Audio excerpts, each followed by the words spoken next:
Although the white Christians of Spain deeply desired, during this entire period, to expel the blackamoors from their country, it is nevertheless an undisputed historical fact that medieval Spain was the cultural, educational, and scientific center of Europe. The Moorish kings lived in castles of highly polished marble, with elaborately carved walls and beautiful mosaic floors, while European kings lived in cold, damp castles of unfinished stone, crude by comparison. The streets of Spain's capital city, Córdoba, were well paved and completely illuminated by public lights, at a time when the streets of London were dark and covered with mud.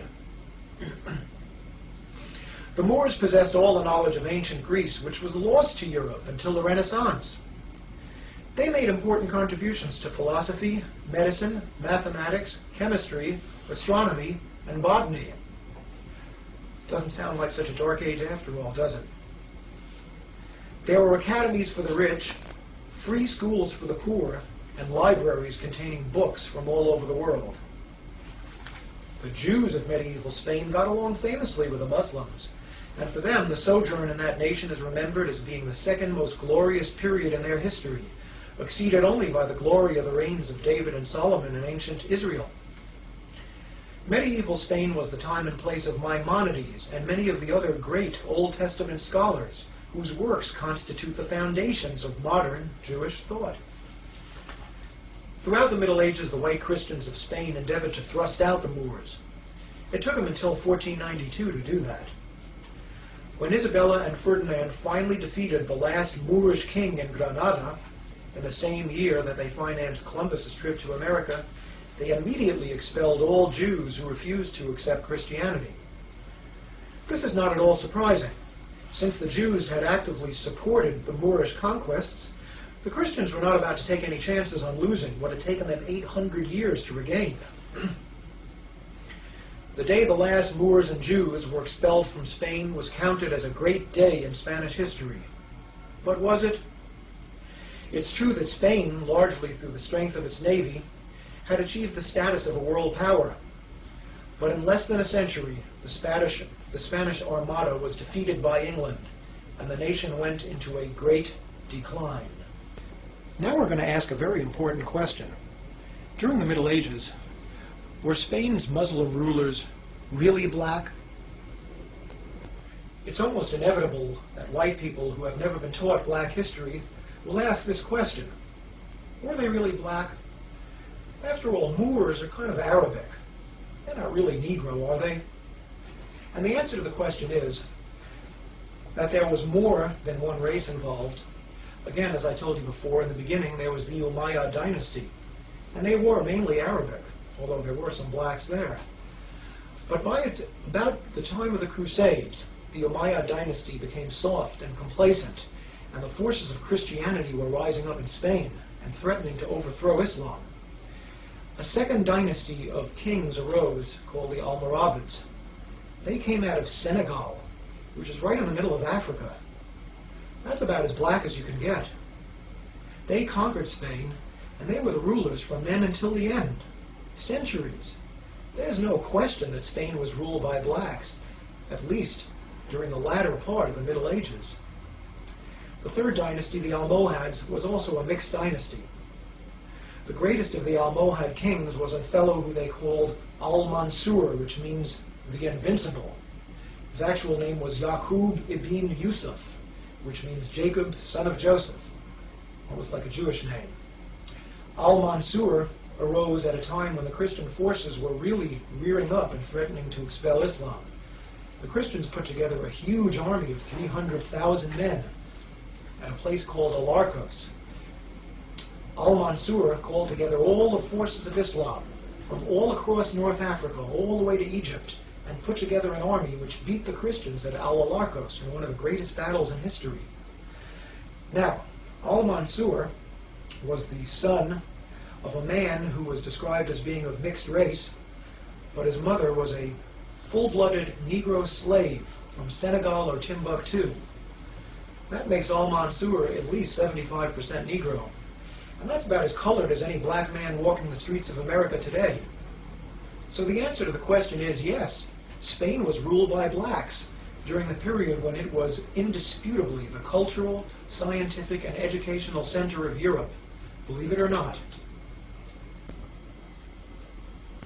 Now, the slightly out-of-focus map on the left-hand side of your screen shows the approximate boundaries of the medieval Great Black Sub-Saharan Kingdom, known variously as Ghana and then Mali and later Songhai, all the same kingdom, a rather large kingdom.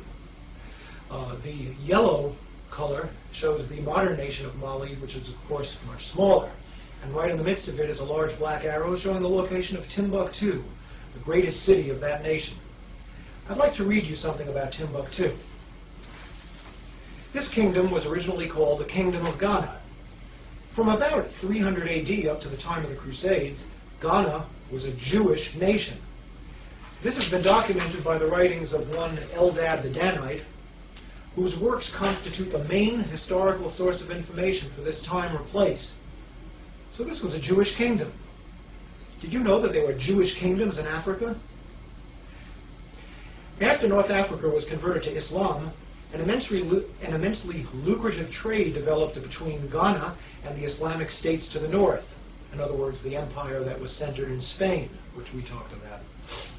At first, the Ghanans traded gold, then iron, which was used to make weapons. Eventually, they traded grain, which proved to be the most lucrative of all. Shortly after the year 1000 AD, the kings of Ghana converted to Islam. Subsequently, the city of Timbuktu became the center of trade for the entire world, not just Africa.